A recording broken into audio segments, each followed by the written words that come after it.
حبايبي عاملين ايه النهارده؟ بقى هنعمل مع بعض اكلة البتنجان المخلل الجامدة دي.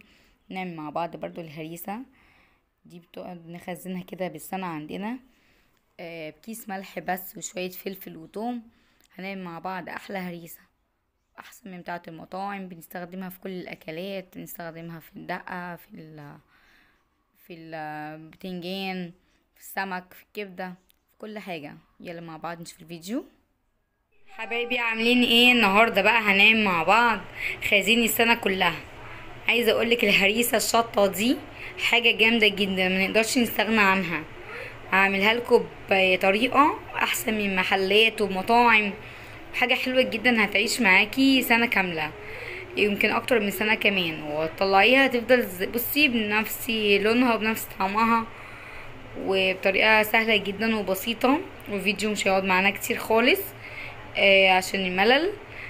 معانا كيس ملح مش هنحطه طبعا كله. معانا 3 روز توم، ليمونتين كبار، فلفل زي ما انتم شايفين كده.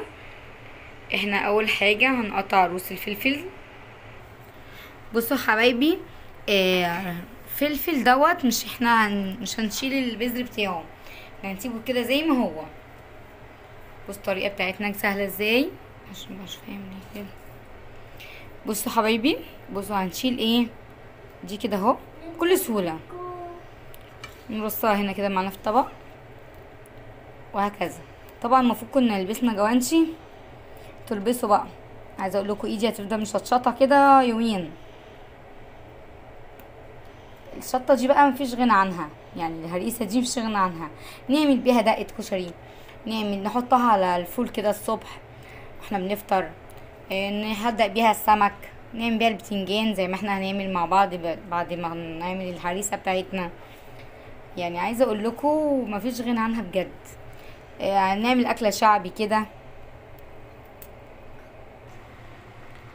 اكله شعبي بقى، بتنجان كده وبابا غنوج بقى وحبشتكنات كده جميله.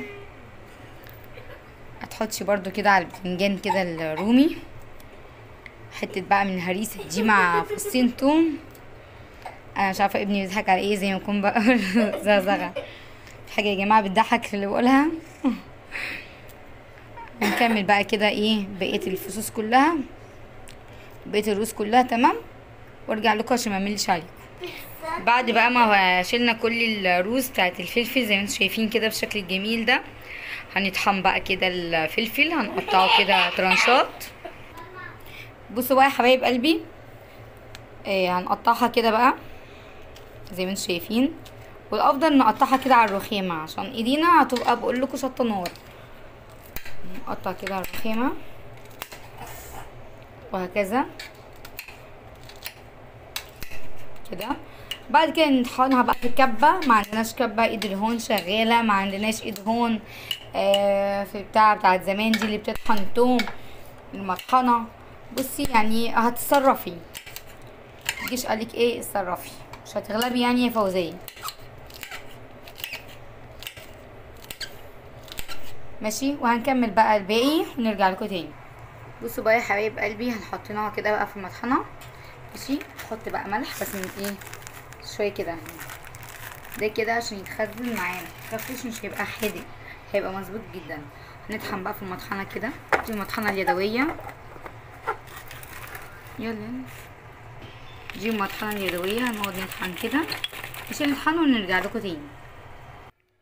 بصوا احنا كده خلصنا مع بعض الهريسه، طحناها كلها، هي كميه كبيره نخزنها لسنة كلها زي ما اتفقنا. نشيلها في التلاجة نعمل بيها اي مملحات، بتنجان، سمك، كبده، لبردة، اي حاجة هي تنفع معانا. دقة كشري نشيلها في الفريزر من سنة لسنة.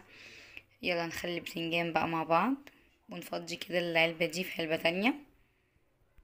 بصوا بقى لو هنخزنها ونحطها في الفريزر، إيه نحط لها كده ايه نقطتين زيت من فوق الوش كده. ماشي، لو هنشيلها هنستخدمها عادي بقى، نسيبها زي ما هي كده عادي. بس حابين بقى نعملها بسمك نحط عليها شوية كمون زي ما انتوا حابين بقى. هنخلي بقى البتنجان كده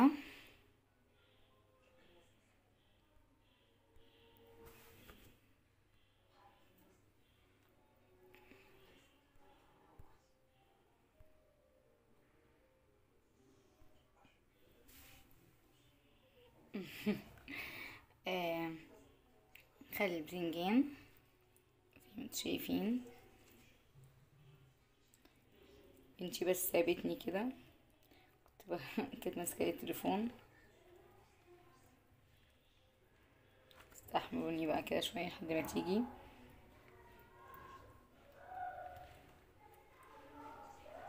انا هكمل البتنجان وارجع لكم تاني. بصوا بقى يا حبايبي، بنتي جت على اخر حاجه اهي. وانت يا ماما مرضتيش تستنيني. يلا بقى نخلص الفيديو. بصوا البتنجان بتاعنا اهو جامد اهو زي ما انتوا شايفين، والهريسه اهي بتاعتنا، وعملنا لكم احلى هريسه واحلى بتنجان مخلل. اتمنى يكون الفيديو عجبكم. لو اول مره تشوفني اشتراك ولايك وشير وسبسكرايب كده وظبطوا الدنيا. اشوفكم على خير ويا رب يحقق لكم كل اللي نفسكم فيه. باي باي.